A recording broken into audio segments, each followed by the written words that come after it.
Assalamualaikum warahmatullahi wabarakatuh. Alhamdulillah,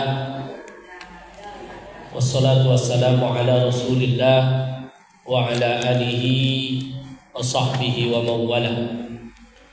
Wala hawla wala quwwata illa billah. Rabbi israh li sadri wa yassir li amri wahlul 'uqdatam min lisani yafqahu qawli. Subhanaka la ilma lana illa ma 'allamtana innaka antal alimul hakim. Wa qala Allah ta'ala fil Qur'anil Karim, bismillahirrahmanirrahim. Qul huwallahu ahad, Allahus samad, lam yalid wa lam yulad wa lam yakul lahu kufuwan ahad. Allahumma anfa'na bima 'allamtana wa 'allimna ma yanfa'una wa zidna 'ilma. Rabbi zidna 'ilma warzuqna fahma. Yang saya muliakan Bapak Ibunda semua yang hadir pada malam yang berbahagia ini, alhamdulillah Allah pertemukan kita pada malam ini di tengah tadi hujan, Pak ya. Nah, saya agak ragu juga ada nanti yang kajian malam ini karena hujan sebelum maghrib. Tapi nampaknya sekarang udah berhenti hujannya. Ya, alhamdulillah Allah hadirkan malam ini kita bertemu. Sudah sekian lama kita tidak ada kajian. Iya Pak ya. Rabu kemarin ngaji kita, Rabu bulan dulu. Oh ngaji ya. Yang waktu itu kita bahas tentang ibadah kurban. Sekarang tanpa terasa kita sudah berada di bulan Muharram. Nah, begitulah waktu itu cepat berputar. Ya. Dulu kita berada di bulan Zulhijjah, sekarang kita berada di bulan Muharram. Bersyukur kita kepada Allah, mudah-mudahan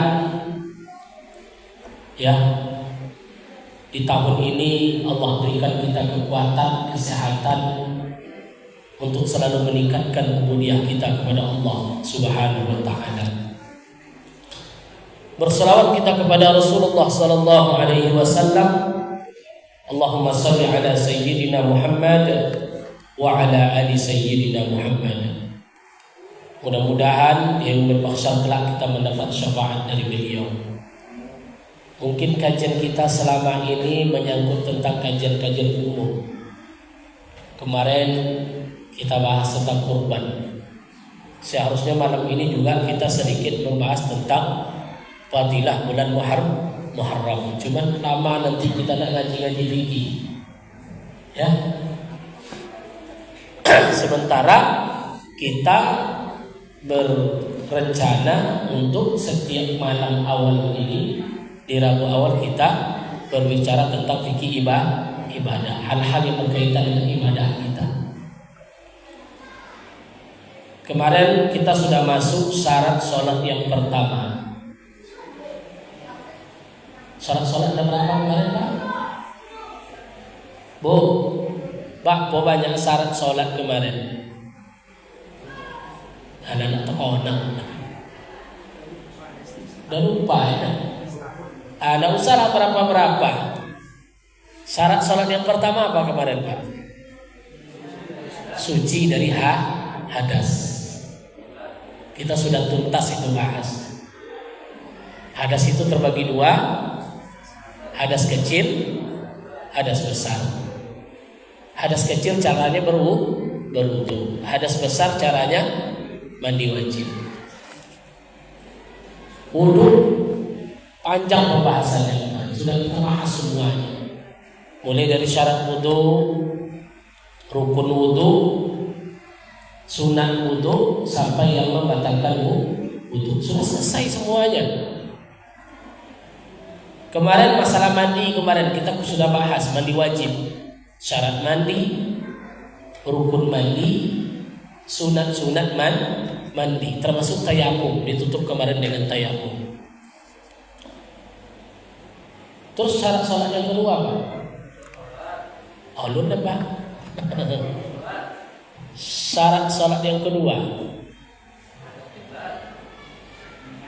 Yang keduanya, poin 2. Yang pertama, suci dari hadas. Yang kedua, suci dari najis. Allahu Akbar.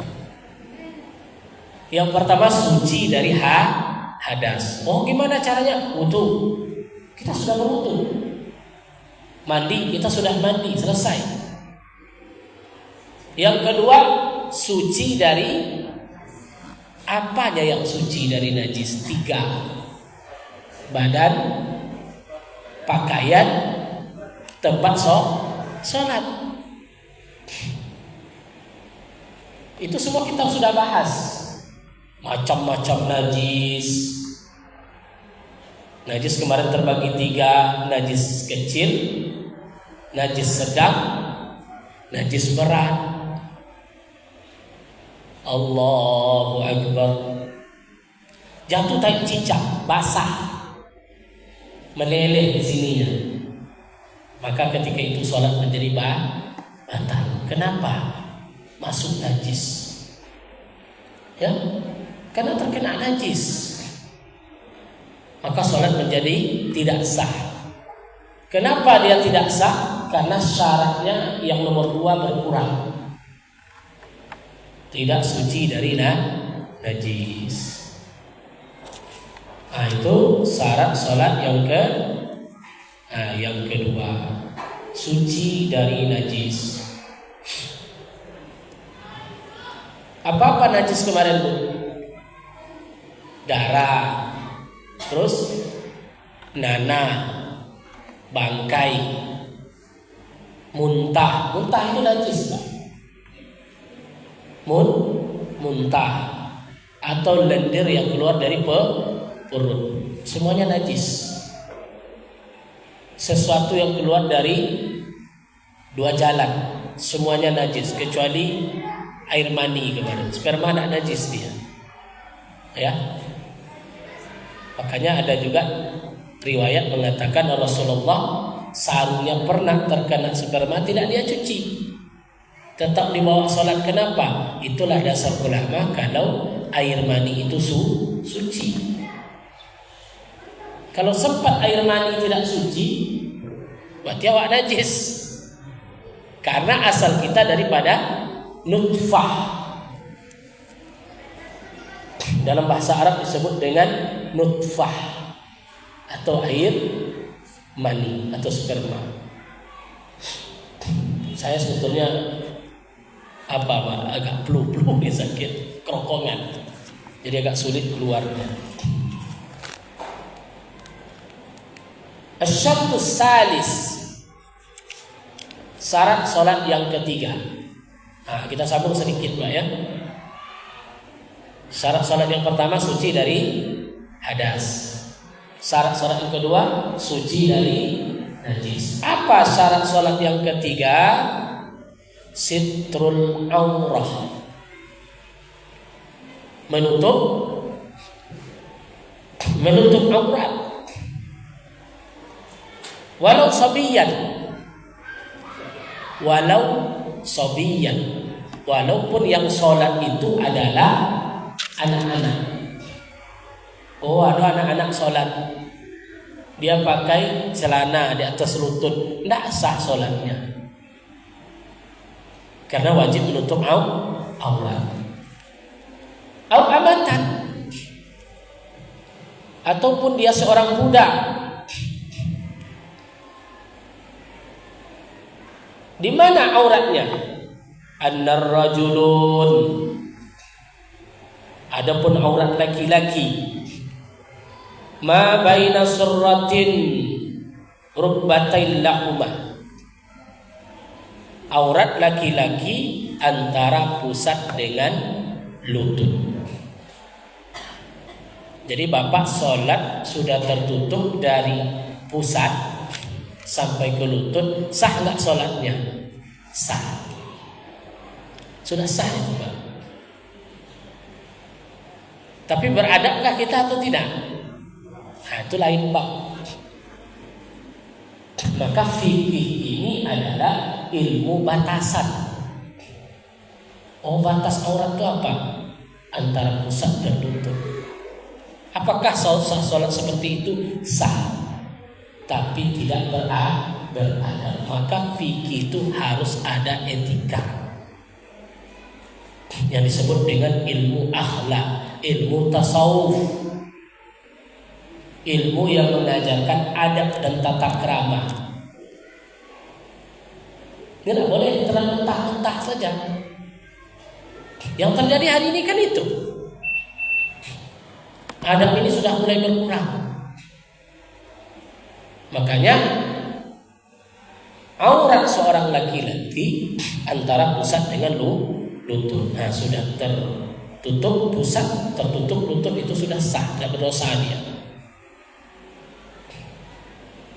Makanya jangan nanti mengadakan ibadah tapi terbuka nampak lutut. Apa contohnya? Main bola gol langsung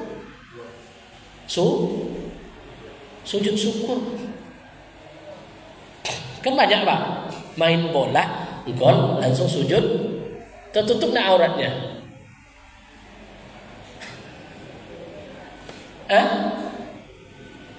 Yang sujud syukur tutup aurat enggak Pak? Kira-kira Allah marah atau tidak? Jadi artinya tidak topik, jadi gol langsung sujud syukur. Sujud kepada Allah itu kan harus berwudu, harus suci, dan harus menutup aurat. Kalau tidak menutup aurat mana bisa? Ya langsung sujud. Dan syarat sujud menghadap Allah itu kemana? Menghadap kiblat. Pulang bapak tu naik haji turun dari bandara langsung sujud. Rupa sujudnya menghadap kiblat. Kena sujudnya Pak.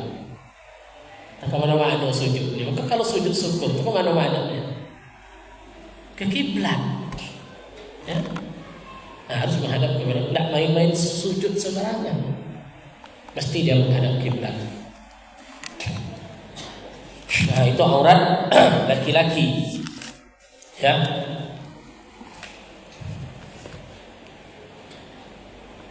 Walau sholiyan fi zulmatin, walaupun dia sholat sendiri di tempat yang gelap. Karena aurat sholat beda dengan aurat diri sendiri. Kalau aurat sendiri, aurat dengan mahram boleh tak pakai hawai Pak? Boleh. Tapi kalau sholat, meskipun di tempat yang gelap, mesti tertutup antara lutut dengan pusat kita itu harus tertutup. Jadi antara pusat dan lutut itu mesti dia tertutup, tidak boleh tidak. Nah, disinilah bedanya. Walau khaliyan, walaupun tersembunyi, walaupun dia di tempat yang gelap. Karena ada hadisnya. Apa hadisnya? La yaqbalallahu salatan balighin illa bi khimar. Tidak sah salat seseorang kata Rasulullah kecuali dia menutup aurat, meskipun anak kecil. Jadi wajib ditutup aurat. Wa sutratan hauratan walau ghariqatan ghaira wajhin wa kaffain. Adapun aurat perempuan, mana aurat perempuan Bu? Apa aurat perempuan?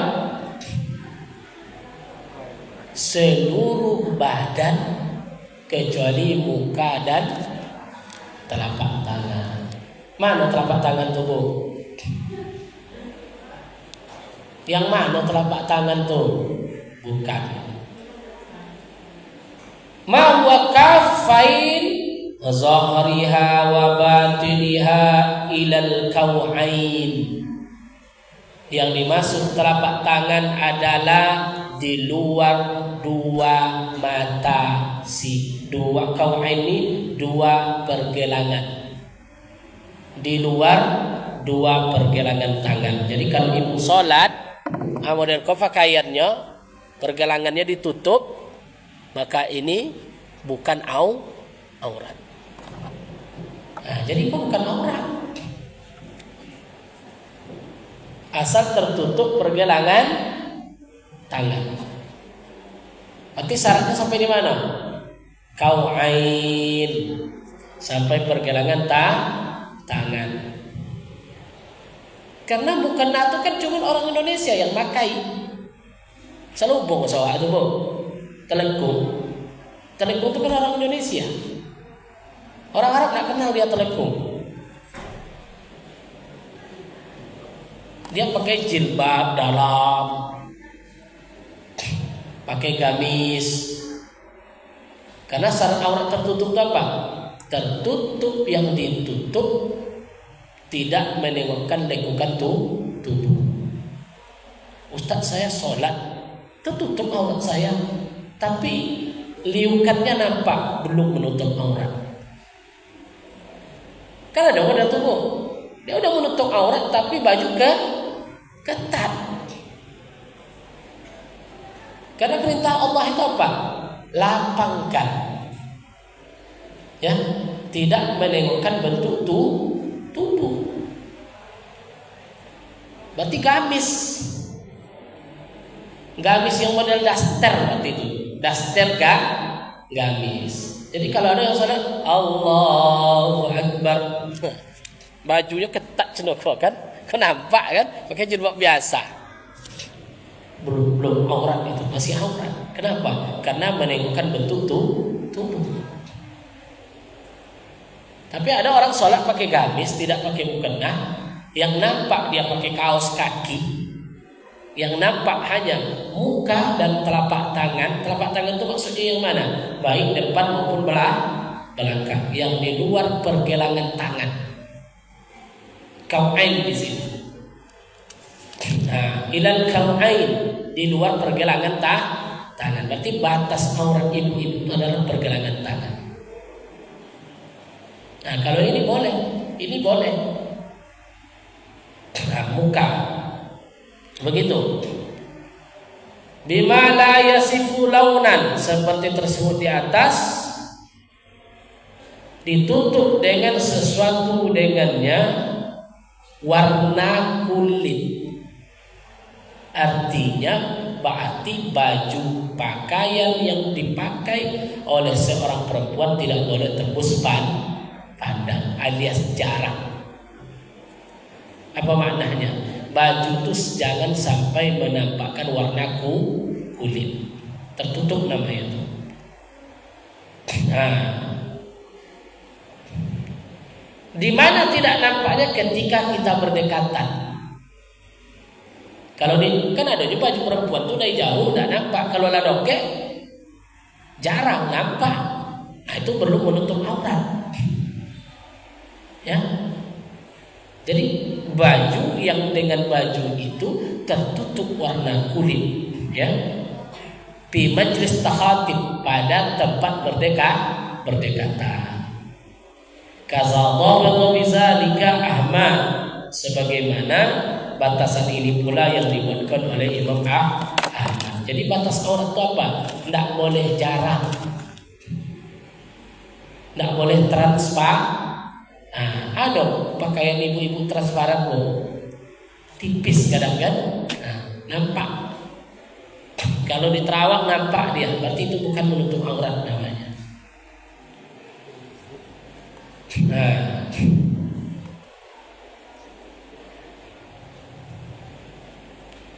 wa yakfa ma yuhka li hajmil a'dha, maka oleh karena itu seorang perempuan boleh dia menutup dengan potongan-potongan pakaian, ya, artinya bukan seperti terpotong punya baju, punya rok. Nah, boleh seperti itu, asal tidak nampak bentuk tubuh dan tidak nampak warna kulit, sudah sah di bawah sholat. Watajibu sturu anil a'la wal jawabi li'amnil asfal. Kewajiban menutup adalah bagian atas, terus wal janib, samping, La min asfal, tidak dari bawah. Tidak ada kewajiban ibu-ibu menutup dari bawah. Paham ya? Nah, yang wajib itu dari atas sampai ke bawah. Dari bawah tidak mesti. Oh, Ustaz, saya sholat harus pula pakai celana, tidak mesti. Karena kalau kelihatan dari bawah bukan kewajiban aurat lagi namanya. Tidak wajib dia. In qadara bi, kalau dia sanggup. Ada pertanyaan, Bu? Nampaknya ada pertanyaan.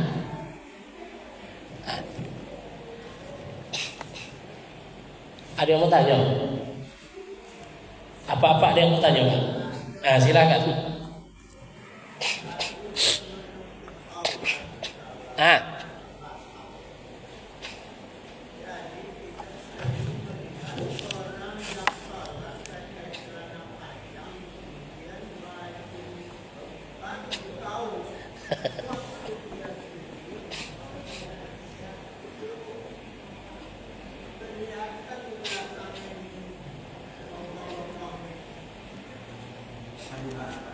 Banyak itu, Pak.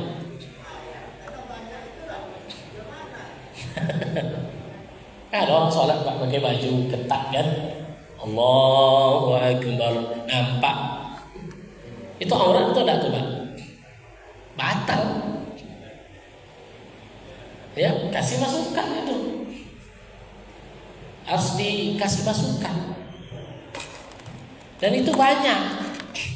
Ya, dia sholat pakai baju kaos, kecuali celananya sampai ke, kan batas pusat itu sampai ke belakang ukurannya. Kalau laki-laki ya, nah, batas pusat itu sampai ke belakang. Makanya bagus juga pakai celananya orang pakaian adat Betawi kan di atas pakai. Nah itu kan pakai baju kaos pun dia sholat, nampak pun punggung udah aurat. Ini bukan punggungnya yang nampak, pinggul, pinggang di bawah ini. Maka sholat seperti ini bisa batal. Ya. Kadang di Jumat itu, Pak ya. Kadang di sholat Jumat. Makanya wajar Rasulullah mengatakan, khuzu zinatakum inda kulli masjidin. Khuzu zinatakum inda kulli masjidin. Maknanya bagi kita, carilah pakaian terbaikmu untuk ibadah. Ya Bu, kalau untuk sholat itu cari pakaian yang paling bagus. Jadi kalau nak sholat pakai mukanah yang paling lusuh. Alah cabik-cabik lah tu. Oh di rumah Ustaz, sama tak Allah di rumah dengan Allah yang di masjid? Sama. Ya? Itu bagian dari adab. Ya, atau ibu-ibu ini sholat, Allahu Akbar, pas sujud datang kipas angin. Tahu buka bukan atau nampak telapak kaki. Batal tak sholatnya? Batal. Karena telapak kaki itu aurat. Dan kaki itu memang aurat di mana-mana, maka perlu pakai kaos. Ya, ibu-ibu. Ya, pakai kaos. Karena hari ini kadang-kadang seolah-olah kaki itu bukan aurat. Padahal kaki itu aurat. Ya, tidak dibenarkan. Begitu juga yang tadi itu sholat, nah pendek, nah maka ketika itu batal sholatnya, tidak sah karena tidak memenuhi syarat. Ya silakan.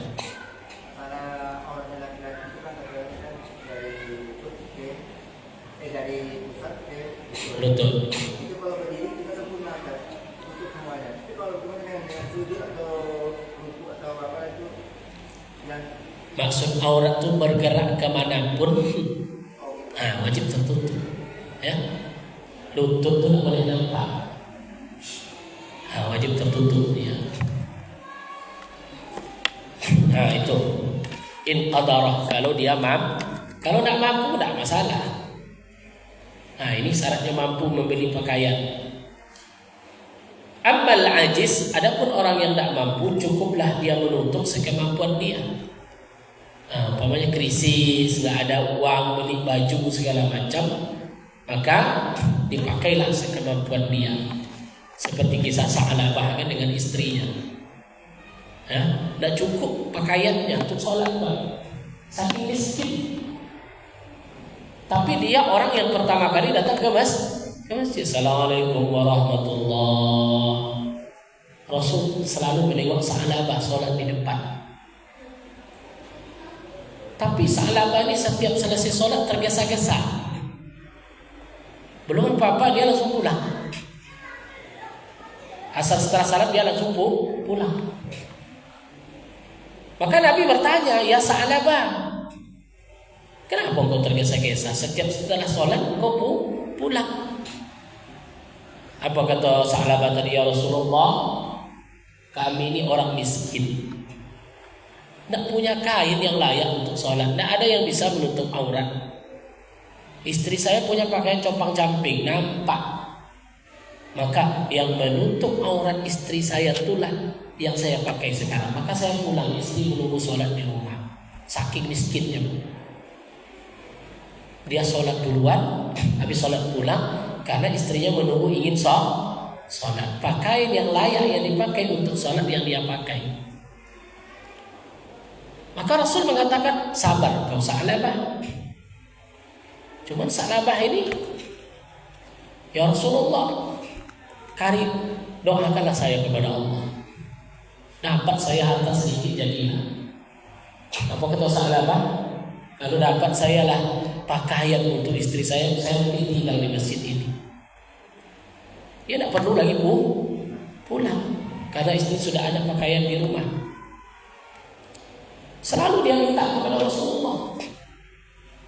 Akhirnya Rasulullah dikasih oleh Nabi, Pak.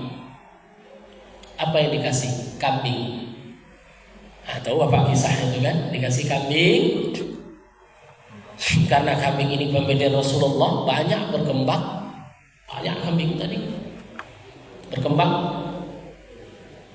Apa yang terjadi? Akhirnya Sa'labah jadi orang kaya.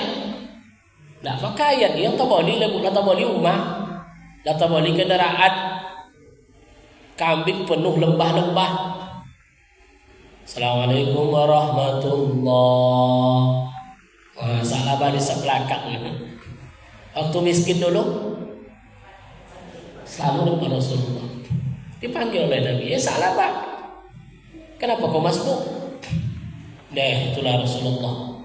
Tadi ada kambing hilang satu gitu kan. Orang dapet kambing itu lagi. Pas orang azan baru dapet kambing itu, maka telah besok sholat. Sebulan, 2 bulan, 3 bulan. Assalamualaikum warahmatullahi. Tak ada Sa'labah itu. Laila. Apa kata Rasulullah? Sa'labah di mana? Kau tak nampak sholat? Coba tanya dia besok di mana sholat Sa'labah. Apa kata Sa'labah? Saya terpaksa sholat di kandang kambing katanya. Karena kambing itu baru masuk semua setelah orang sudah sholat. Mereka kini tiba terpaksa itu sholat di ladang sawit. Saking lowe sawitnya tuh sholat di ladang sawit. Bukan di masjid. Ya. Karena laku jualannya tuh terpaksa sholat di toko. Tidak sempat lagi.